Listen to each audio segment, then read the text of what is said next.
오늘 우리에게 주시는 하나님의 말씀은 요한계시록 17장 1절에서 18장 24절까지 말씀입니다. 봉독은 17장 1절에서 7절, 18장 1절에서 4절까지 하겠습니다. 대접 7개를 가진 그 7 천사 가운데 하나가 와서 나에게 이리로 오너라. 큰 바닷물 위에 앉은 큰 창녀가 받을 심판을 보여주겠다. 세상의 왕들이 그 여자와 더불어 음행을 하였고 땅에 사는 사람들이 그 여자의 음행의 포도주에 취하였다 하고 말하였습니다. 그리고 그 천사는 성령으로 나를 휩싸서 빈 들로 데리고 갔습니다. 나는 한 여자가 빨간 짐승을 타고 앉아 있는 것을 보았는데 그 짐승은 하나님을 모독하는 이름들로 가득하였고 머리 7과 뿔 10개가 달려 있었습니다. 이 여자는 자주색과 빨간색 옷을 입고 금과 보석과 진주로 꾸미고 손에는 금잔을 들고 있었는데 그 속에는 가증한 것들과 자기 음행에 더러운 것들이 가득하였습니다. 그리고 이마에는 땅의 음녀들과 가증한 것들의 어미 큰 바빌론이라는 비밀의 이름이 적혀 있었습니다. 그리고 나는 그 여자가 성도들의 피와 예수의 증인들의 피에 취하여 있는 것을 보았습니다. 내가 그 여자를 보고 크게 놀라니 그때 천사가 나에게 말하였습니다. 왜 놀라느냐? 나는 이 여자의 비밀과 이 여자를 태우고 다니는 머리 7과 뿔 10이 달린 그 짐승의 비밀을 너에게 말하여 주겠다. 그 뒤에 나는 다른 천사가 큰 권세를 가지고 하늘에서 내려오는 것을 보았습니다. 땅은 그의 영광으로 환해졌습니다. 그는 힘찬 소리로 외쳤습니다. 무너졌다, 무너졌다. 큰 도시 바빌론이 무너졌다. 바빌론은 귀신들의 거처가 되고 온갖 더러운 영의 소굴이 되고 더럽고 가증한 온갖 새들의 집이 되었구나. 이는 모든 민족이 그 도시의 음행에서 빚어진 분노의 포도주를 마시고 세상의 왕들이 그 도시와 더불어 음행하고 세상의 상인들이 그 도시의 사치바람에 치부하였기 때문이다. 나는 하늘에서 또 다른 음성이 울려오는 것을 들었습니다.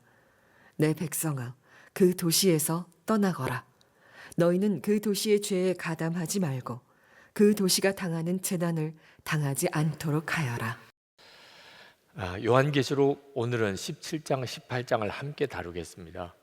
이 요한계시록 17장, 18장은 사탄의 왕국인 바벨론이 멸망하는 이야기입니다. 요한계시록 16장 끝부분에서 바벨론의 멸망에 대한 언급이 잠깐 나오는데 17장, 18장에 걸쳐서 그 바벨론의 실체와 그리고 그 멸망에 대하여 자세하게 말씀하고 있습니다. 이 말씀에 보면 주님이 요한에게 큰 바다 위에 앉아 있는 한 창녀를 보여줍니다. 그가 바벨론입니다. 백성들과 무리들과 민족들과 언어들 위에 앉아서 온 세상 모든 열방이란 뜻이죠. 세상의 임금들을 다스리는 통치권을 가진 큰 도시 바벨론이라고 그렇게 말씀하고 있습니다. 여러분, 바벨론을 그냥 한마디로 말하면 하나님을 부인하는 세상입니다. 여러분들이 이 세상에 나가 사는 동안에 세상이 하나님을 부인하고 있다는 것에 대해서는 다 경험상 아실 겁니다. 그러나 그 배후에 사탄의 세력, 바벨론이 있다는 것에 대해서는 잘 이해하기 쉽지 않고 또 믿어지지 않는 분들도 있으실 겁니다. 그러나 여러분, 반드시 기억해야 합니다. 바벨론, 악한 세력이 모든 나라의 정부를 사실상 뒤에서 조종하고 사람들의 마음속에 하나님을 부인하고 그리고 음란과 방탕으로 살고 돈만 제일로 여기게 만드는 그런 무서운 힘이 역사하고 있다는 것을 꼭 기억해야 합니다. 이것은 영적으로 분별할 수 있는 일이기 때문에 사람들의 눈에는 보이지 않지만 이 분별이 없이는 하나님 앞에 바로 서지 못합니다. 오늘 이 시간 여러분에게 성령께서 역사하셔서 이 세상을 사실상 지배하고 있는 이 바벨론에 대하여 눈이 뜨여지는 역사가 있기를 축복합니다. 성경은 하나님을 떠나서 세상을 사랑하게 되는 것을 음행이라고 말합니다. 남편이 있는 여인이 남편 외에 다른 남자와 간음하는 것을 상징적으로 묘사한 거죠. 지금 우리가 살고 있는 세상은 너무나 분명하게 하나님을 부인하는 세상이 되어가고 있습니다.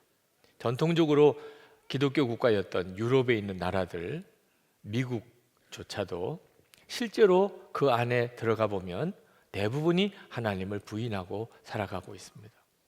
진화론 이제는 교과서에 정설로 되어 가르치고 있고, 그리고 동성애 합법화는 지금 전 세계의 추세고 우리나라도 이 문제가 매우 민감한 문제가 되어가고 있습니다. 다 하나님 무시하고 부인하고 성경 말씀의 기준 이제는 다 떠나는 그런 세상에 우리가 살고 있습니다. 근데 하나님을 부인하게 되면 반드시 사람들이 윤리적으로 타락하게 됩니다. 심판하시는 하나님이 없으시니까 탐욕과 음란을 막을 방법이 없습니다. 그래서 우리가 사는 세상이 아주 음란한 세상이 되어가고 있는 겁니다. 음란물로 인해서 사람의 인격이 파괴되고 가정이 파괴되고 사회가 무너지는 것을 뻔히 알면서도 음란이 퍼지는 것은 상상을 초월합니다. 요즘은 초등학교 아이들까지 음란물을 보는 세상이 되었습니다. 이 아이들이 나중에 성인이 되면 어떻게 될까? 정말 생각만 해도 두려운 일입니다. 돈과 이 음란이 결탁했습니다. 음란 산업은 돈 엄청나게 버는 산업입니다. 그래서 막을 방법이 없는 겁니다. 여러분, 혹시 여러분 중에 은근슬쩍 음란물 보시는 분 있으실 겁니다. 이제는 정신 차려야 합니다. 그건 완전히 마귀에게 힘을 쏟아부어 주는 것입니다. 이 바벨론이 가지고 있는 특징 중에 하나는 교회와 성도들을 무섭게 무자비하게 핍박하는 것입니다. 6절에 보면 그리고 나는 그 여자가 성도들의 피와 예수의 증인들의 피에 취하여 있는 것을 보았습니다. 얼마나 피를 흘렸으면 피에 취할 정도가 됐겠습니까? 지금 전 세계에서 가장 핍박받는 종교, 가장 많은 순교자를 지금도 내고 있는 종교가 기독교입니다. 우리는 그런 나라에 살지 않으니까 실감이 안 나지만 바로 위에 북한만 보면 정말 무섭도록 기독교를 핍박하고 있습니다.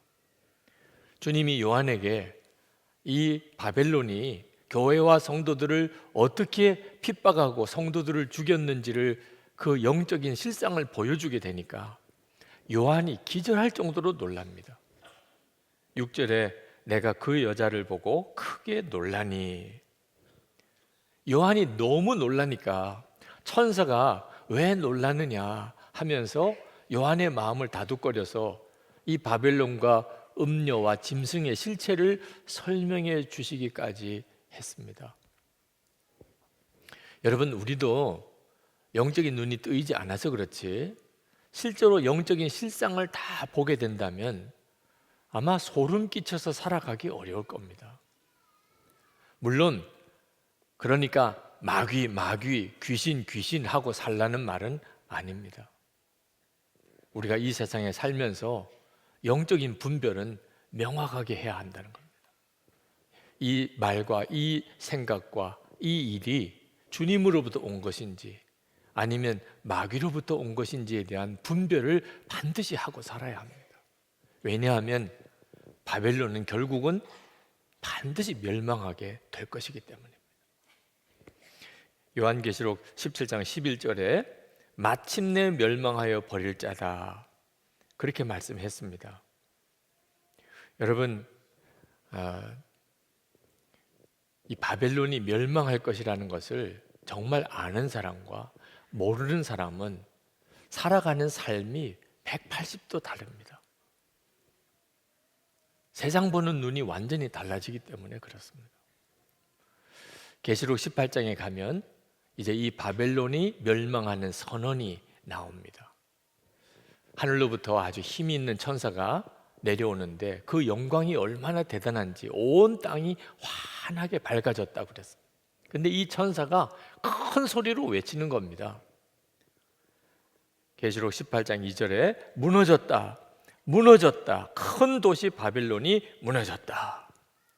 천사가 이렇게 크게 외치는 것은 바벨론이 무너지는 것이 상상이 안 되고 믿어지지 않을 정도로 놀라운 일이기 때문에 그렇습니다. 아니, 천사가 놀랄 일이 뭐가 있겠습니까? 그런데 그 천사가 큰 소리로 바벨론의 멸망을 선언하는 걸 보면 이건 정말 대단한 일이죠. 여러분, 어느 날 아침에 일어났더니 미국이라는 나라가 무너졌다, 그런 뉴스를 본다면 얼마나 충격이겠습니까? 9.11 테러가 났을 때 뉴스로 보기만 해도 가슴이 그냥 오그라들었잖아요. 어느 날 중국이 다 무너졌다, 그런 뉴스를 듣게 된다면 이거 얼마나 놀라는 일입니까?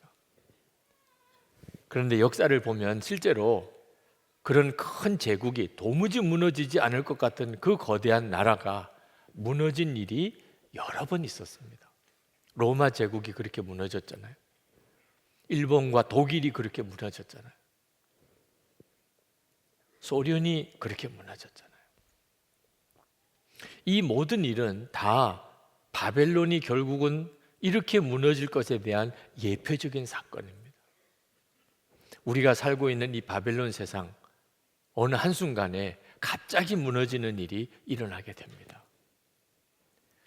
한순간에, 하루 사이에 무너졌다는 겁니다. 8절, 10절을 보면 그 도시에 재난, 곧 죽음과 슬픔과 굶주림이 하루 사이에 닥칠 것이요, 그 도시는 불에 타버릴 것이다. 10절에 화를 입었다, 화를 입었다, 큰 도시야, 이 강한 도시 바벨론아, 너에게 심판이 한순간에 닥쳤구나.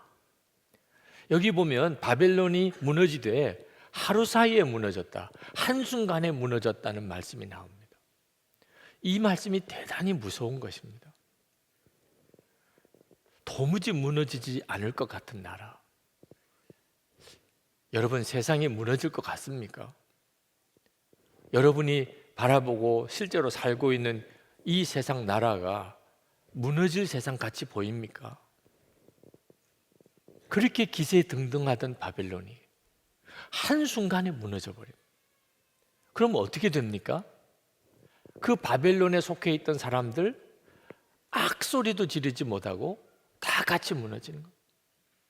무너지는 조짐이 보이고 서서히 무너진다면 그러면 준비할 수도 있고 벗어날 수도 있겠지만 한순간에 무너져 버리니까 바벨론 무너질 때 다 같이 무너지는 것입니다. 계시록 18장 19절부터는 이 바벨론이 무너졌을 때 탄식하고 비통해하고 절망하는 부류의 사람들이 쭉 열거되어 나옵니다. 그 부류를 둘로 나눌 수 있습니다. 하나는 권력자, 또 하나는 부자들입니다. 바벨론과 결탁해서 권력을 잡은 세상에 있는 모든 정부의 집권자들, 왕들, 마귀의 힘은 권력의 힘입니다. 그래서 권력을 장악하려면 어떤 형태로든지 마귀와 결탁해야 된다고들 말합니다. 교단장 선거를 하는 것도 그렇게 추한 일이 많이 벌어지는데 이 세상 권력은 어떻겠습니까? 우리가 늘 뉴스에서 보는 거 아닙니까? 또 하나가 장사하고 무역하면서 이 바벨론 경제에 함께 엄청난 돈을 번 사람들이 생기는 겁니다. 그들은 자기들이 바벨론 문화 속에 있다는 것을 전혀 꿈도 꾸지 못합니다. 악마의 왕국에서 살고 있다고 상상도 못합니다. 그러다가 하나님이 심판하실 것이라고 그들은 전혀 믿지 않습니다. 그렇게 살다가 바벨론이 무너지는 겁니다. 세상이 완전히 무너지는 겁니다. 얼마나 당황스럽고 절망적이겠습니까? 19절부터 이렇게 말씀합니다. 그리고 그들은 머리에 먼지를 뿌리고 슬피 울면서 화를 입었다. 화를 입었다. 큰 도시야. 바다에 배를 가진 사람은 모두 그 도시의 값진 상품으로 부자가 되었건만 그것이 한순간에 잿더미가 되고 말았구나 하고 부르짖었습니다. 주님께서 바벨론의 멸망에 대하여 요한에게 그리고 우리에게 이렇게 말씀하시는 이유가 뭐겠습니까? 정신 똑바로 차리고 영적인 분별을 하고 시대를 살으라는 것입니다. 우리가 지금 바벨론 세상 속에서 살고 있기 때문에 그렇습니다. 4절 말씀에 보면 성도들을 향한 경고의 말씀이 들려옵니다. 내 백성아, 그 도시에서 떠나거라. 너희는 그 도시의 죄에 가담하지 말고 그 도시가 당하는 재난을 당하지 않도록 하여라. 이 말씀은 마치 소돔과 고모라 성이 무너질 때 롯의 가족들을 구원해 내려고 애썼던 천사들의 외침과도 똑같이 보입니다. 소돔과 고모라 성이 유황불로 무너질 때 아브라함의 기도로 하나님은 롯의 가족들은 구원하려고 했습니다. 그래서 천사를 보냈습니다. 그런데 천사들이 아무리 이야기를 해도 롯의 가족들이 소돔성을 떠나려고 안 하는 겁니다. 왜? 소돔성 문화에 너무 익숙해져 버린 거. 사위들은 농담이라고 알고 아예 들으려고도 안 하고 결국은 롯의 아내와 두 딸을 데리고 겨우 성을 빠져나오는데 유황불이 떨어질 때 롯의 아내가 그만 뒤돌아보다가 소금 기둥이 되어 버리고 맙니다. 여러분, 이 일이 지금 당장 우리들의 문제요, 우리 가족들의 문제인 것을 아십니까? 얼마나 많은 성도들조차도 바벨론에 완전히 취해서 살고 있습니다. 바벨론에서 벗어날 기회가 우리에게 주어졌다 하더라도 깨닫지도 못합니다. 분별을 못하니까 그렇습니다. 예수님께서 분명히 마귀를 세상 임금이라고 했습니다. 요한복음 12장 31절에 이제 이 세상에 대한 심판이 이르렀으니 이 세상의 임금이 쫓겨나리라. 여러분, 우리가 지금 살고 있는 세상이 바벨론 세상인 겁니다. 바벨론 세상의 특징이 모든 게 다 돈입니다. 그래서 계속 돈하고 살게 만드는 겁니다. 지금 이 시간에도 하나님께 예배드리러 이 자리에 앉아 있지만 마음속에는 돈에 대한 걱정과 근심과 그리고 돈 버는 계획으로만 마음이 가득한 분들이 있을 겁니다. 지금 세상이 우리를 그렇게 만듭니다. 돈이 행복을 주는 것처럼, 돈이 평안을 주는 것처럼, 돈이 기쁨을 주는 것처럼 그렇게 우리를 속이고 있습니다. 그래서 너도 나도 다 돈을 벌려고 거짓말도 합니다. 돈을 벌어야 되겠기 때문에. 돈을 벌려고 하다 보니까 내 건강, 비교할 수 없는 가족, 그리고 믿음 다 팔아버립니다. 무엇보다도 하여튼 돈이 제일입니다. 돈 벌려고 가짜 물건도 팝니다. 양심도 다 팔아버립니다. 뇌물 주고 받습니다. 불법도 저지릅니다. 사기도 칩니다. 하여튼 돈 벌려고 다른 사람들을 억압하고 정말 갑질을 합니다. 돈이 가장 중요하다고 생각하기 때문에 그렇게 어리석게 사는 겁니다. 저는 금년 광고를 보고 정말 토할 뻔했습니다. 어떻게 그렇게 끔찍한 광고를 내지요? 그런데 더 이상한 것은 그런 끔찍한 광고를 내는 정부가 또 담배를 만들어 파는 겁니다. 이걸 어떻게 설명해야 됩니까? 돈 때문인 거예요. 미국 그렇게 총기 사고가 많아서 수많은 사람이 죽어가는데도, 그런데도 총기 규제 안 합니다. 오히려 총기를 더 많이 보급해서 이 총기 사고를 막아보겠다는 말도 안 되는 논리를 펴니다. 이유가 뭡니까? 돈 때문입니다. 총기업자들 그 이익 때문에. 지금 인류는 핵 폐기물 처리에 대한 완전한 기술을 가지고 있지 못합니다. 그런데도 끊임없이 핵무기 만들고 그리고 원자력 발전소 만듭니다. 이유가 뭡니까? 돈 때문입니다. 지금은 죄의 장아찌라고 말하는 우리 인간의 손에 온 인류를 파멸시키고도 몇 번을 파멸시키고도 남을 무서운 이 핵무기가 쥐어져 있습니다. 우리가 조금만 신경 써보면 우리가 사는 세상이 얼마나 무섭게 바벨론에 사로잡혀 있는지를 알 수 있습니다. 그럼 어떻게 이 바벨론에서 떠날 것입니까? 속히 그 바벨론에서 떠나가라니 어디로 가라는 이야기입니까? 산으로 가야 됩니까? 바벨론 문화의 가장 큰 특징 중에 하나가 대도시화입니다. 우리가 지금 대도시에 살고 있죠. 대도시는 수많은 사람들을 끌어당기는 유혹이 가득합니다. 그렇지만 바벨론에서 떠나는 것이 산으로 숲속으로 저 사막 광야로 가서 혼자 살라는 게 아닙니다. 혼자 살아도 마귀는 반드시 거기서 역사합니다. 예수님이 광야로 나가서 사탄의 시험을 받았다고 그랬습니다. 광야에 예수님 혼자 계신데 시험 당할 일이 뭐가 있겠습니까? 그런데도 예수님도 광야에서 시험을 당하셨습니다.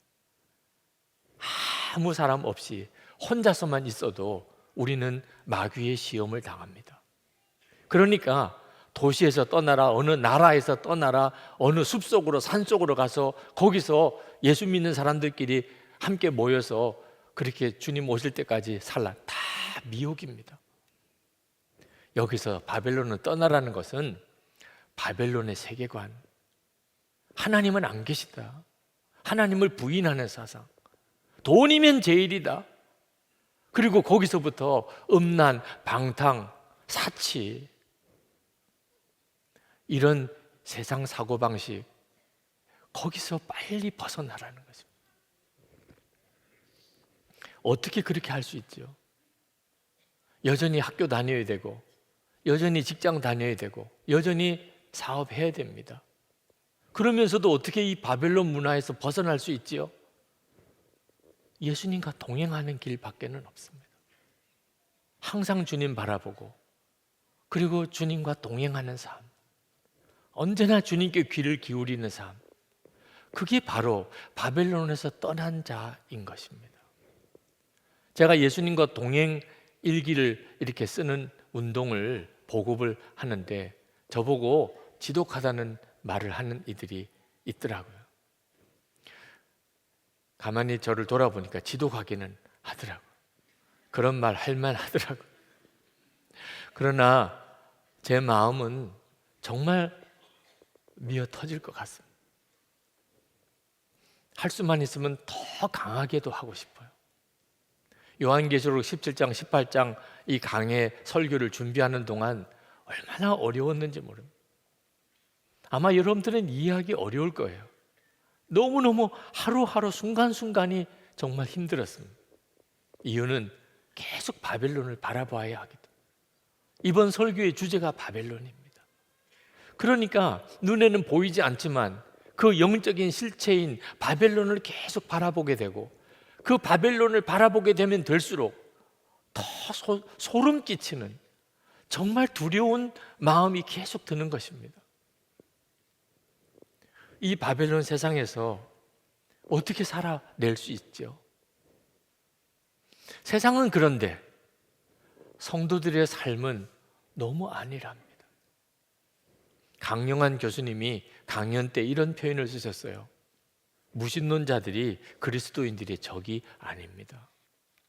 그리스도인들의 진짜 적은 하나님이 계시다고 믿으면서도 하나님이 전혀 안 계신 것처럼 살아가는 그리스도인들, 그들이 진짜 적입니다.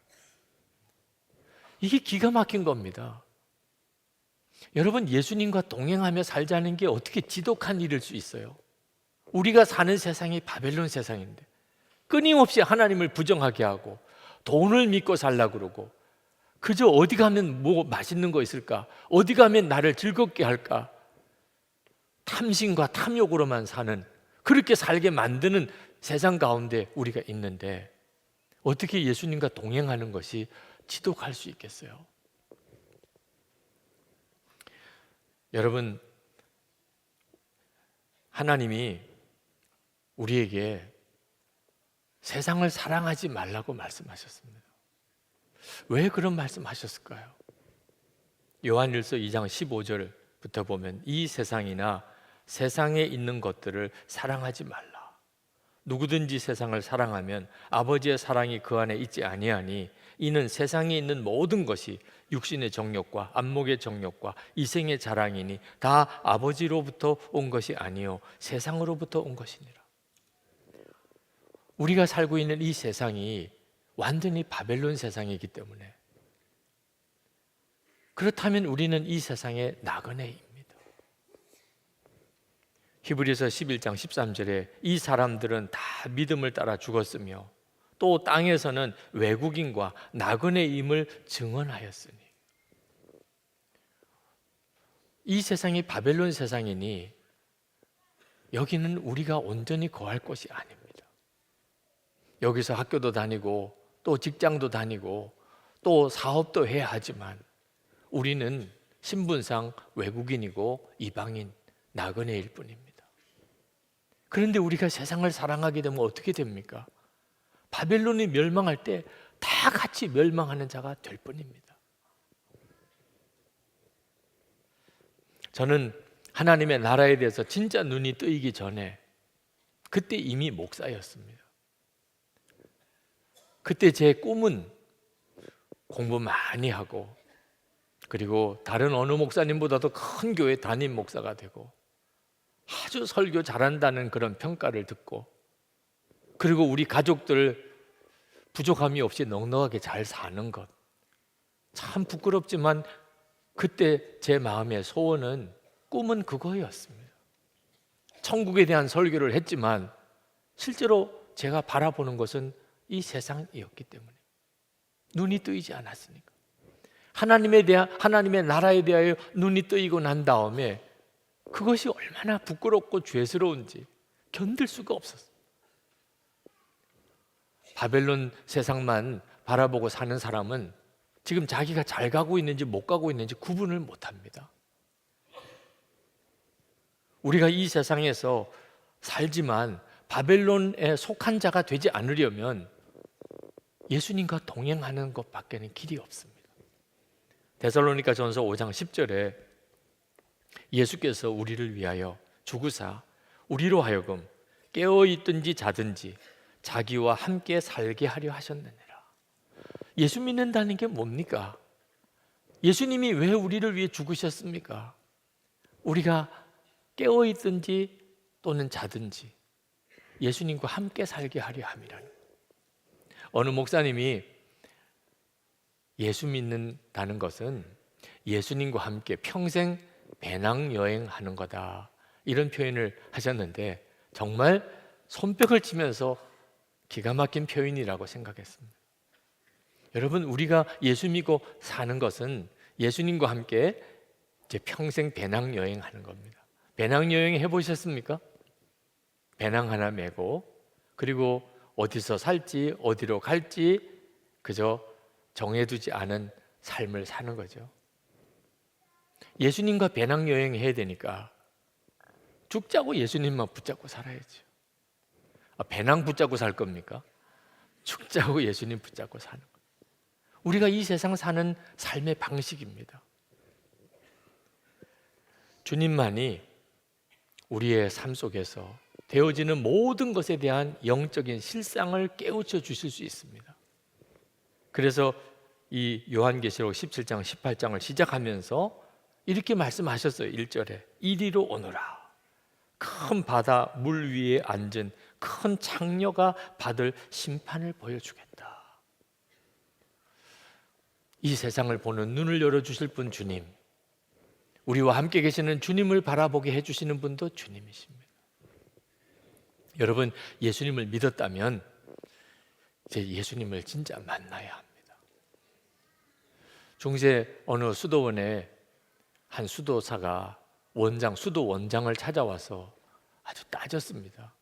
그 수도원에 수도사가 되려고 수련자들이 이렇게 와서 수련을 하는데 많은 사람이 떠나가는 겁니다. 그런데 수도 원장이 그들을 붙잡으려고 하지 않아요.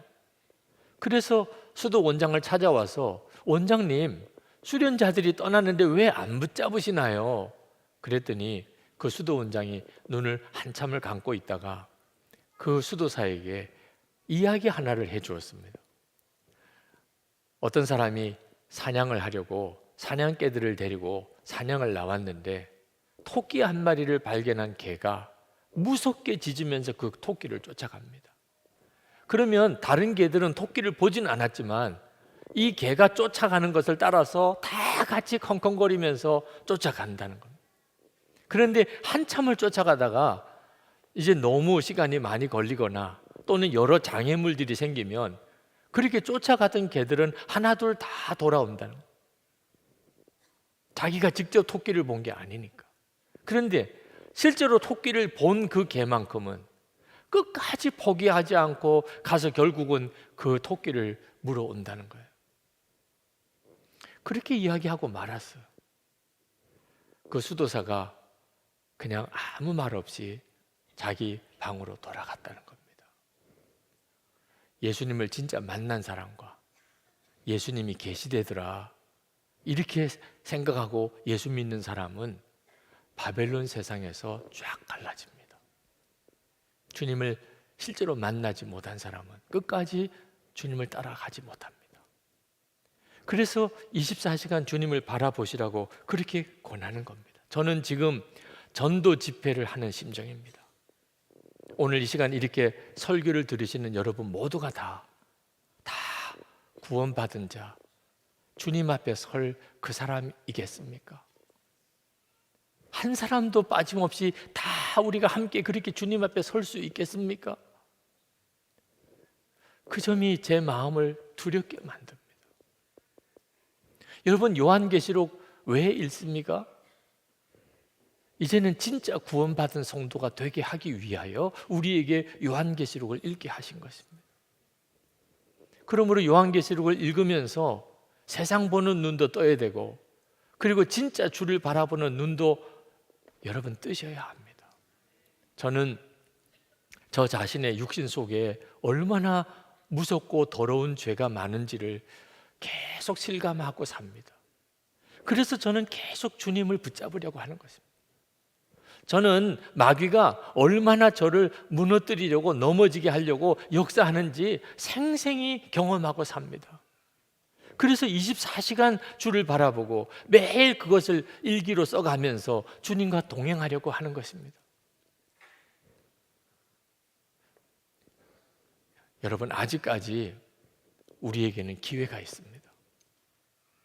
바벨론을 따라 살지 않고 주님과 동행하며 살 수 있는, 결단할 수 있는 기회가 아직까지는 우리에게 주어져 있습니다. 그리고 실제로 수많은 사람들이 주님과 동행하는 삶을 시작합니다. 청년들이 일어나고 있습니다. 신학생들 가운데 그 역사가 일어나고 있습니다.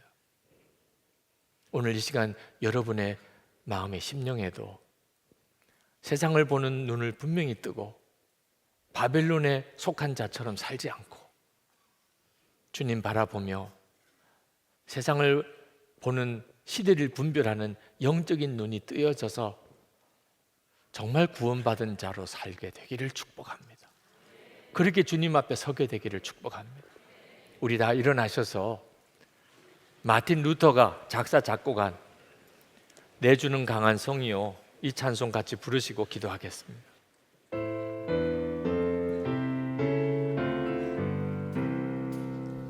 내주는 강한 성이요, 방패와 병기 되시니 큰 환난에서 우리를 구하여 내시리로다.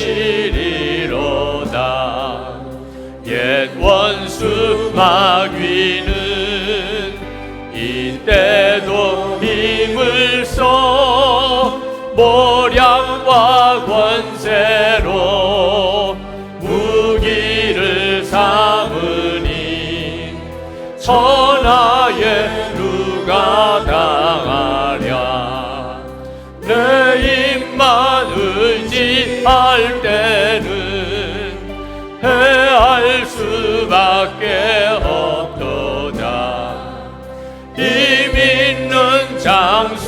나와서 날 대신하여 싸우네. 이 장수 누군가 주 예수 그리스도 만군의 주로다. 당할 자 누구랴 반드시 이기리로다. 이 땅에 마귀 들끓어 우리를 삼키려 하나. 겁내지 말고 섰거라. 진리로 이기리로다. 친척과 재물과 명예와 생명을 다 빼앗긴데도 진리는 살아서 그 나라 영원하리라. 여러분, 이 시간에 더 이상 내가 바벨론에 속한 자가 아니에요. 주 예수님과 동행하는 자로 살기를 원합니다. 저도 살고 우리 가족들도 다 살려내고 내 주변에 하나님 붙여준 모든 이들에게 하나님의 나라의 실체와 영광을 드러내는 삶을 살기를 원합니다. 우리 주여 부르짖고 기도합시다. 주여! 할렐루야. 그거 놀라우신 하나님의 은혜를 감사 역사하신 주님, 놀라우신 하나님의 은혜와 하나님의 역사를 우리 가운데 도와야 주옵소서. 사모합니다. 하나님 갈망합니다. 하나님 소원합니다. 하나님의 능하신 놀라우신 하나님의 은혜의 역사로 성도들의 마음과 심령과 생각을 사로잡아 주시기를 원합니다. 아버지 하나님, 눈을 열어 오늘 이 시간에 주 예수님의 놀라우신 은혜로 세상 보는 눈을 분명히 뜨게 해주시고 하나님 마귀의 역사하신 사탄의 놀라운 역사함에 대해 분별할 수 있게 해주시고 하나님의 나라 우리 주님을 바라볼 수 있는 눈을 분명히 뜨게 해주시고 하나님 세상 바벨론에 속한 자로 살지 아니하고 하나님 구원받은 성도로 예수님과 온전히 동행하는 자로 그렇게 사는 역사를 허락하여 주시고 건져내어 주시고 주님의 살려 주소서. 은혜와 사랑이 충만하신 아버지 하나님, 오늘 이 시간 주님 앞에 나와 예배하는 모든 성도들, 오늘 이 말씀을 듣는 성도들의 심령을 주의 은혜로 주님의 은혜로 사로잡아 주셔서 바벨론 세상을 따라 사는 데서 눈이 열려 그 실체를 보게 하시고 하나님의 나라와 지금도 함께 계시는 주 예수님을 주목하게 하여 주시기를 원합니다. 세상을 살지만 주님과 동행하며 살게 하여 주옵소서. 정확하게 주님으로 시대를 분별하고 살게 하여 주옵소서. 우리도 건짐을 받을 뿐만 아니라 가족들도 다 건져내고 하나님 주변에 붙여준 하나님의 사람들 함께 믿음으로 서로 연합하여 이 땅에서 거룩한 교회를 세우고 하나님의 나라를 위해서 기도하고 헌신하는 성도들 되게 하여 주옵소서. 오늘도 저희들이 마음의 전심으로 주님 앞에 나와 주님을 사랑하는 마음과 감사의 마음을 담아 하나님 이 헌금을 주께 올려드립니다. 성도들의 믿음과 헌신과 주님을 향한 사랑, 예배를 주님 받으소서. 사랑하는 성도들의 머리 위에 주의 손을 얹으시고 그리고 주여 복을 주소서.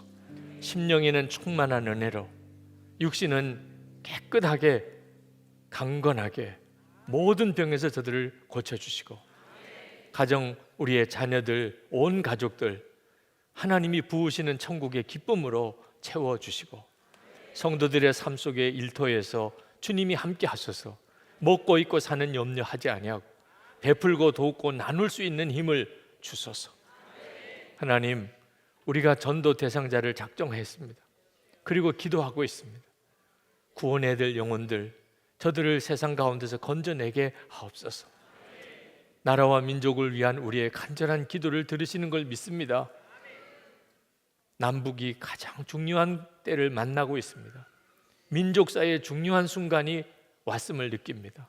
성도들이 깨어 더욱 기도하게 하시고 이 민족이 진정한 평화의 통일, 복음 안의 통일이 이루어지게 하여 주옵소서.